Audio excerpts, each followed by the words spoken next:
Hi అండి. అందరికీ నమస్కారం. Welcome to talks with me. ఎలా ఉన్నారండి అందరూ? నేనైతే చాలా అంటే చాలా బాగున్నాను. మీరందరూ కూడా ఇంకా బాగుండాలని మనస్ఫూర్తిగా కోరుకుంటున్నాను. ఇవాల్టి వీడియోలో ప్రతి నెల ఖర్చులు పెరుగుతూనే ఉంటాయి. కానీ జీతం అయితే పెరగదు అని చెప్పేసి కామెంట్ సెక్షన్లో అడిగారు కదండి. ఇవాల్టి వీడియోలో ప్రతి నెల ఆదాయం ఒకటే అయినప్పుడు ఖర్చులు పెరుగుతూనే ఉన్నప్పుడు ఎలా సేవ్ చేయాలి మనీని అని చెప్పేసి కొన్ని ఐడియాస్ని మీ అందరికీ షేర్ చేద్దాం అనుకుంటున్నానండి. దానికంటే ముందు ఈ ఛానల్ని ఎవరైనా ఫస్ట్ టైం చూస్తున్నట్లయితే సబ్స్క్రైబ్ చేసుకుని సపోర్ట్ చేయండి. అలాగే వీడియోలో ఐడియాస్ కనుక మీ అందరికీ నచ్చుతున్నట్లయితే వీడియోకి ఒక చిన్న లైక్ ఇచ్చి ఈ వీడియోని మరింత ముందుకు తీసుకెళ్ళండి. వీడియోపై మీ అభిప్రాయాన్ని నాకు కామెంట్ సెక్షన్లో తెలియజేయండి. వీడియోస్ కనుక మీ అందరికీ నచ్చి ఎంతో కొంత యూస్ఫుల్గా ఉంటున్నాయి అని చెప్పేసి మీరు అనుకుంటే వీడియోస్ని మీ ఫ్రెండ్స్ అండ్ ఫ్యామిలీకి కూడా షేర్ చేయండి. ఇక ఆలస్యం కాకుండా మనమైతే మన టాపిక్లోకి వెళ్ళిపోదాము. కొత్త ఉదయంలో సరికొత్త ఆశలతో మరొక రోజులోకి మనందరికీ స్వాగతం అండి. ప్రతి నెల జీతం పెరగదు కానీ మన ఖర్చులైతే పెరుగుతూనే ఉంటాయి. ఇదైతే నిజమేనండి.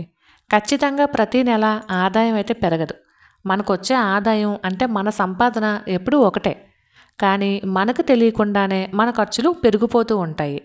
అసలు ముందు మన ఖర్చులు ఎలా పెరుగుతున్నాయి అనే విషయం మనకి తెలియాలి కదండి. కాబట్టి ఎవరైనా సరే జీతం ఎంతైనా సరే ఎక్కువైనా తక్కువైనా ఏదైనా కానివ్వండి, ముందు మన ఖర్చులు మనకి తెలియాలి అంటే ఖచ్చితంగా ఒక బుక్ అయితే పెట్టుకుని ఆ బుక్లో రాసుకోవాలండి. సింపుల్గా చెప్పాలంటే బడ్జెట్ ప్లాన్ లాంటిది వేసుకోవాలి. ప్రతి ఖర్చుని ఒక బుక్లో అయితే రాసుకుంటూ ఉండాలి. అలా చేసినట్లయితేనే మనకు తెలియకుండా అయ్యేటటువంటి ఖర్చులు మనకు తెలుస్తాయి అన్నమాట.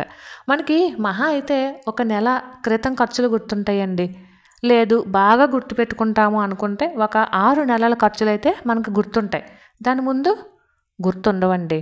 ఒక సంవత్సరానికి ముందు అసలు గుర్తుండవు. కాబట్టి ఇలా ఒక బుక్లో రాసుకున్నాం అనుకోండి, మనకి ఎప్పుడు ఎక్కడ ఏ ఖర్చు అవుతుంది అనేది ఈ బుక్ ఓపెన్ చేయగానే మనకు తెలుస్తుంది. కాబట్టి ఖచ్చితంగా బుక్లో అనేది రాసుకోవాలండి. ఉదాహరణకి ఇది జూన్ నెల కాబట్టి జూన్ నెలలో పిల్లలకి స్కూల్ ఫీజులు ఉంటాయి, బుక్స్ ఉంటాయి, యూనిఫామ్స్ ఉంటాయి, రకరకాల వస్తువులు కొనాలి. ఇవన్నీ కూడా ఖర్చే. ఇవన్నీ ఎలాగా మన ఇంటి ఖర్చులతో పాటు ఈ ఖర్చు ఉంటుంది, అంతే కదా. పోనీ జూన్ నెలలో మనకి తెలియకుండానే ఎక్కువ ఖర్చు అవుతుంది. తెలియకుండానే కన్నా కూడా స్కూలు ఫీజులు ఇవన్నీ ఉంటాయని తెలిసే మనం ఖర్చు పెడతాం, పిల్లల స్కూల్ ఫీజు అని గట్ట. జూలై నెల అనేసరికి ఇంచుమించు జూలై చివరికి మనకి ఆషాఢ మాసం మొదలవుతుంది. ఆషాఢం మొదలవగానే సాధారణంగా ఇంట్లో అందరూ చేసేటటువంటి పని ఏంటి అంటే ఇల్లు దులపటం, అంతే కదా. ఇల్లు క్లీన్ చేసుకోవటం అంటే వరలక్ష్మి వ్రతానికి ముందు ఇల్లు క్లీన్ చేసుకోవటము. అలానే ఆషాఢం అనగానే మనకి ఇంకోటి గుర్తొస్తుందండి. ఆషాఢ మాస ఆఫర్లు, బట్టలు వరలక్ష్మి వ్రతానికి అని చెప్పేసి మనం ఆషాఢ మాసంలో ఆఫర్ల పేరిట ముందే తీసేసుకుంటాం.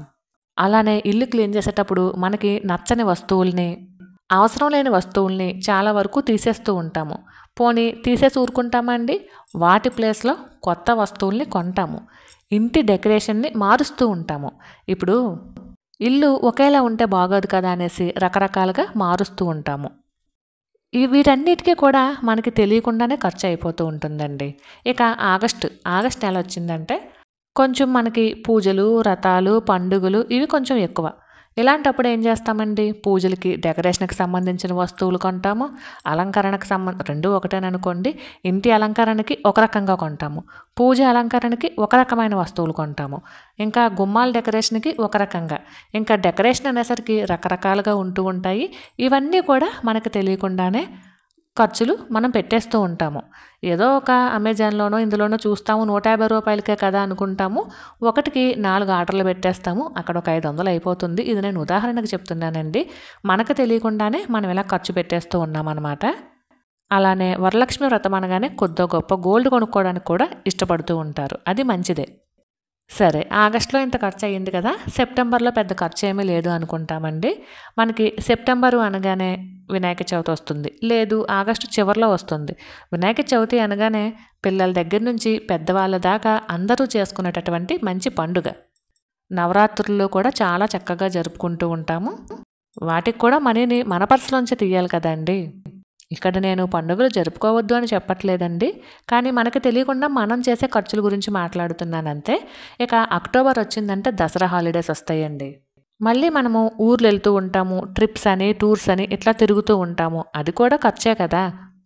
అలానే నవంబర్ నెల వస్తుంది, కార్తీక మాసము, టెంపుల్స్కి వెళ్తూ ఉంటాము, వనభోజనాలని గార్డెన్ పార్టీలని ఇలాంటివి జరుపుకుంటూ ఉంటాము. వీటికి కూడా మనీ ఖర్చు పెట్టాలి కదండి. అలానే ముఖ్యమైన పండుగ దీపావళి వస్తుంది.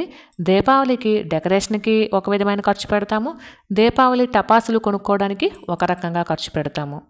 డిసెంబర్ వచ్చిందండి, అమ్మ ఇక ఖర్చులన్నీ అయ్యాయి, కనీసం ఈ నెలైనా ఏ ఖర్చు లేకుండా ఉంటుంది అనుకుంటామండి. కానీ మనకి పండుగ దగ్గరలో ఉంటుంది.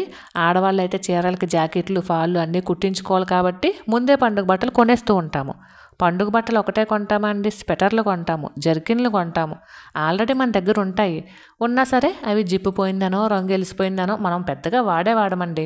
మహా అయితే డిసెంబర్ జనవరి నెలలో మాత్రమే వాడతాము, అంతే కదండి. మనకి ఎక్కువగా చలి ఉండేది ఆ 2 నెలలే కదా. ఇంట్లో ఉన్నా సరే మళ్ళీ కొత్తవి కొనేస్తూ ఉంటాం అనమాట. దుప్పట్లు కానీ, రగ్గులు కానీ, చలికోట్లు అదే స్వెటర్లు కానీ ఇలాంటివన్నీ.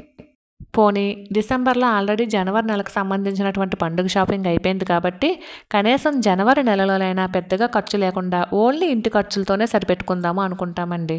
కానీ జనవరి నెలలో మనకి న్యూ ఇయర్కి మంచిగా డెకరేషన్ చేస్తాము. డెకరేషన్ వదిలేస్తే ఊర్లు వెళ్తూ ఉంటామండి. వాటికి కూడా మనీని మన పర్సు నుంచే కదండి తీయాలి. సరే, జనవరి నెల కాబట్టి, పండుగలు కాబట్టి ఏదో ఊరు వెళ్ళాము, అందరినీ చూసాము, ఇంటికి వచ్చేసాము. ఫిబ్రవరి నెలలో అయినా కనీసం ఖర్చులేమీ లేకుండా మంచిగా ఉందాము అని చెప్పేసి అనుకునేసరికి మళ్ళీ ఏదో ఒక ఫంక్షనో, పెళ్ళో, గృహప్రవేశమో, లేదంటే పుట్టినరోజు ఫంక్షనో ఇలా ఏదో ఒకటి తగలచ్చు. మళ్ళీ వాటికి కూడా మన పర్సు నుండే మనీని తీయాలి. అంటే ఇవన్నీ కూడా మనకి తెలియకుండానే మనం పెంచుకునే ఖర్చులండి. ఫిబ్రవరి అయిపోయిందండి, మార్చి నెల వస్తే మనకి స్కూల్స్ హాఫ్ డేస్ మొదలవుతాయి. హాఫ్ డేస్ మొదలైనవి అంటే మనము లాస్ట్ టర్మ్ ఫీజు కూడా అప్పటికి కట్టేసి ఉండాలి. లేదా ఈ లాస్ట్ నెల అంటే మార్చి ఏప్రిల్లో మీరు కంపల్సరీ ఫీజు అనేది కట్టేయాలి అని చెప్పేసి స్కూల్ నుంచి మనకి మెసేజెస్లు, నోటిఫికేషన్లు ఇవన్నీ వస్తూ ఉంటాయి. మళ్ళీ మార్చి ఏప్రిల్లో స్కూల్ ఫీజులని, బస్ ఫీజులని ఇలాంటివి ఉంటూ ఉంటాయి అన్నమాట. పోనీ ఫీజులన్నీ కట్టేసిన తర్వాత ఏప్రిల్లో స్కూల్స్ హాలిడేస్ ఇచ్చేసిన తర్వాత అయినా ప్రశాంతంగా ఉంటామా అంటే లేదండి. మళ్ళీ ఊరు వెళ్తాము హాలిడేస్ కోసం, లేదంటే ఎక్కడికైనా ట్రిప్స్ కని వెళ్తాము, టూర్స్ కని వెళ్తాము. ఇలా రకరకాలుగా మనమే మన ఖర్చుల్ని పెంచేసుకుంటూ ఉన్నామన్నమాట.